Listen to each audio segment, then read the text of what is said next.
there, everybody. My name is Jerk, and this is the Big Show 250 Kraken Extravaganza. Yes, it's a milestone show, and to help celebrate, I called my producers and asked, nay, demanded, that they get me the hot new kid on the block. No, not Jordan Knight, the current star of the Broadway play Georgia on My Mind. So without further ado, I present to you the Tier 7 Premium U.S. Battleship and Teaches of Peaches. Give it up for Georgia. Alright, what do we need to know about this boat right off the bat? First and foremost, of course, are the guns. 18 inches of fun, and I'm sure everyone who watches this channel knows all about overmatching. But let's go ahead and get it on the record. These are not Yamato guns. It's 457 millimeters on here versus the 460 on there. 3 millimeters of difference. 1/10 of an inch.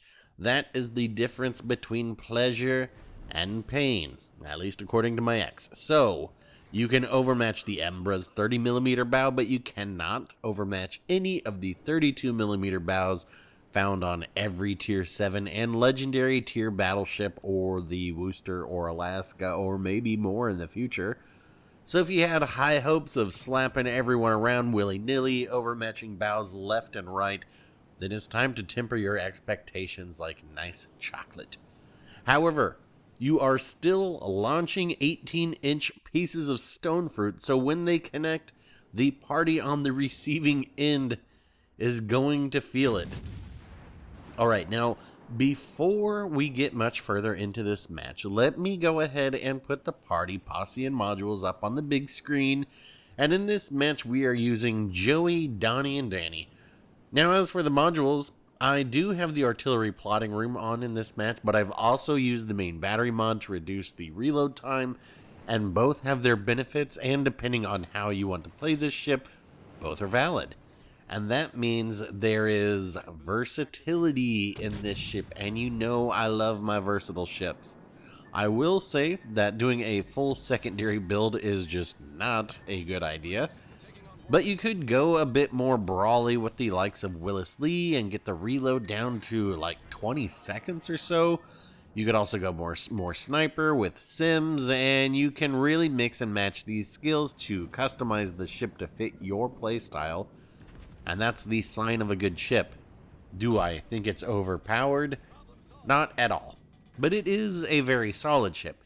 And if you go all in for speed, you can get it going fast enough for the likes of Sonny, Crockett, and Tubbs to be skipping along the waves of what?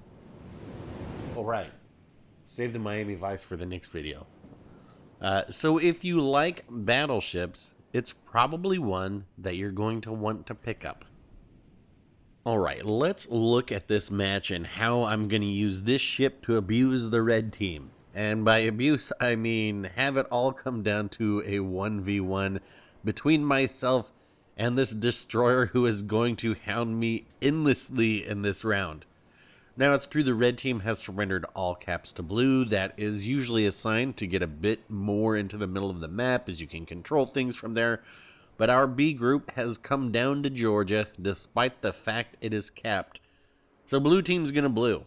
And you may have missed it, but there was a point when our two destroyers were probably 1 kilometer away from a red destroyer, and rather than fire their guns, they got into smoke. Now, I have chosen to go around on a field trip around this island to try and herd these lost boats back into the game. This area kind of looks like Stone Mountain. At least what I remember. But I will admit the last time I was actually in Georgia was back in high school, and we abused copious amounts of Dramamine, so my memory is pretty hazy. But I am going back there in November, and I'm sure nothing has changed in 25 years there, right?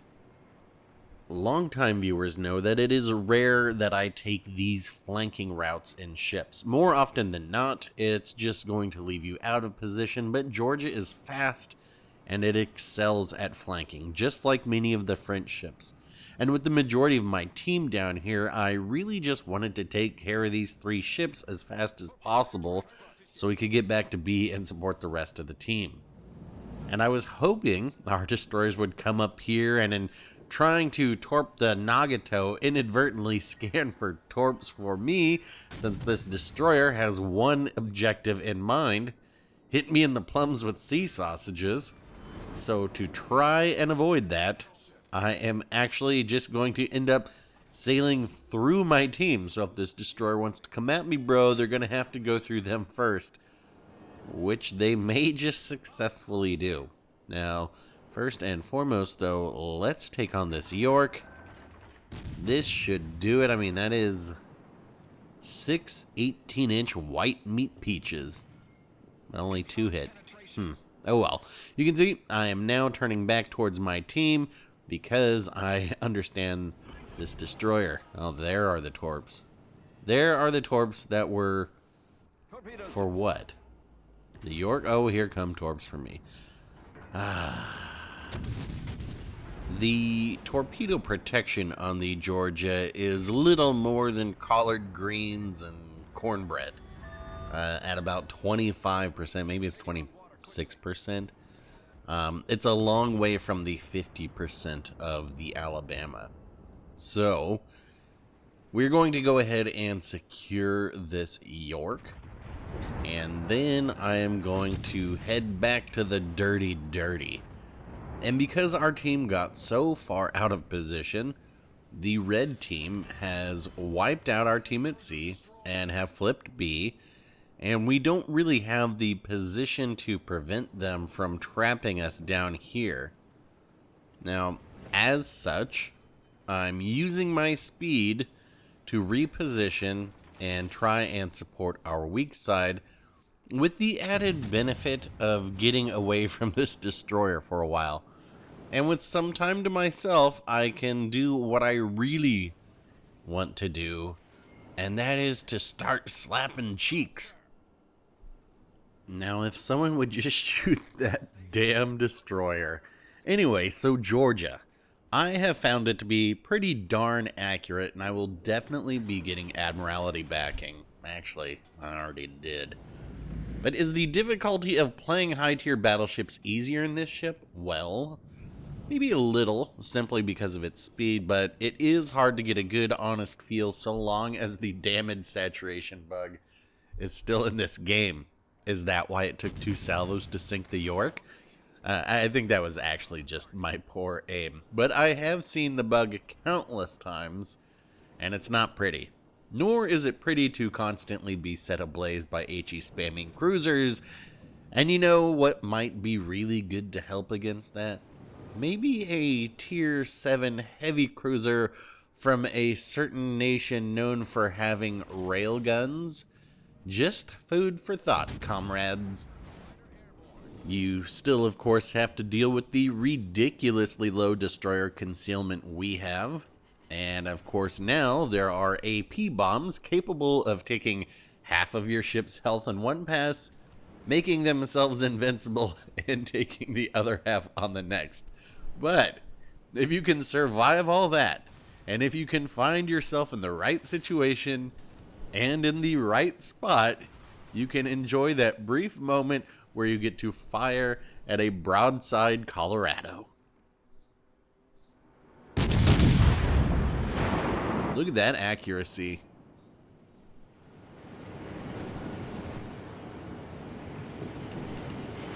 Pretty good hit there. Brace yourselves as I goof a double strike. Just force a habit sometimes to double click, but really, on the Champagne, we should have only fired 1 turret and then saved the other 2 for the Colorado. You know, I'm always looking for that shot, and had we not blown a fuse in our brains, maybe we would finish this game with 1 more ship sunk, but we do get the Champagne there. And though this does have that fast reload, I'm just not quite going to be able to get it in time, though. You can see how slow my brain is when we watch this ship get sunk, and I still fire a gun. Because, you know, that's just how slow my reaction time is now. Oh boy. Alright, I think we can safely call this the endgame. And it's going to be like Thanos snapping his fingers and half the team's disappearing.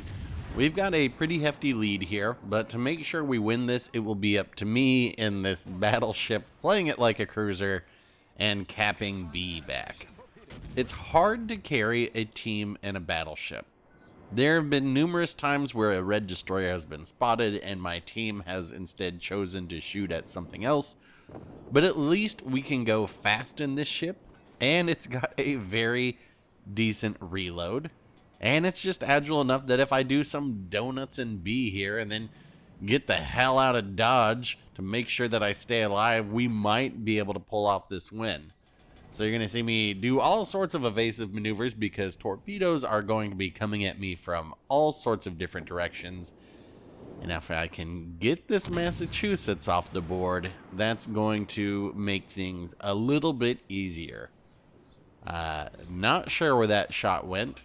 I think I was trying to use the auto aim feature a little too much there instead of looking up at the mini-map, and I would have seen that they were turning out and I would have aimed up a little bit higher to the right, but that's okay because they are about to enter back into my view, and once I get this shot off, we will have our fourth ship sunk, and I'll essentially be rid of any big guns out there that can damage me. So down to my 10,000 health. I'm still spotted. I know there are destroyers everywhere. But where's that last cruiser of theirs? Alright, so we just see the gunfire coming from the north there, and maybe a plane will spot them once they fire. There they are. And look at that health. I have HE on here.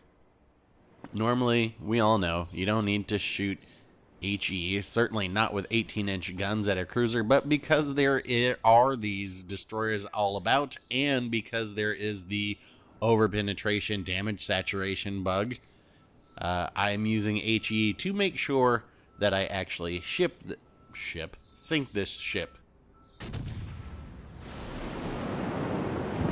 And there we go, Kraken 250 in the Georgia. You may be wondering why I am allowing this fire to burn while I'm not spotted, and I too am wondering why I am allowing it to burn while I am not spotted.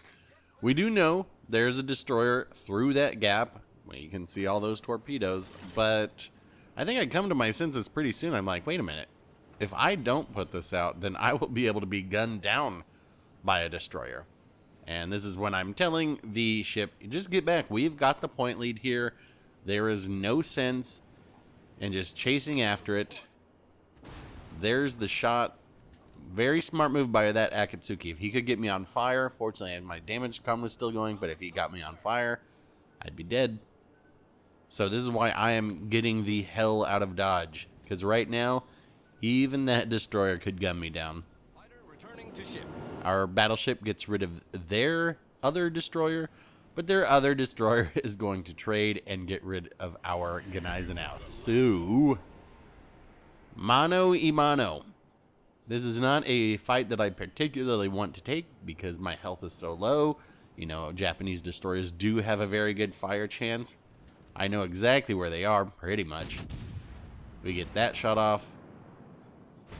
Fortunately, I do not get set on fire there, but we also hit the Akazuki for a very good shot. So, fast reloading guns. If they shoot again, I will get a shot off. They could shoot me, potentially sink me. But rather than force you all to watch this, I will tell you that they do not shoot again, and we get the win. So let's just jump to the end screen here. That's how it's done. All right. Let's see the scoreboard. 2,595 XP for a good game in the Georgia. All in all, not a bad showing by either team and pretty evenly matched for the majority of the game. And that wraps it up for this one. If you have already completed all the hard mode challenges and are sitting at rank 39 in this campaign, give the video a like, If you just decided to say screw it and whale it and pick it up like yesterday, give it a dislike. Questions, comments, tales of the zero damage bug ruining your life, leave it down below. And to guarantee your spot as we wander down the battleship road and eventually carriers look long and hard into the eyes of that subscribe button. Thanks for watching, folks. I'll get back out there for another one soon, and we'll talk then.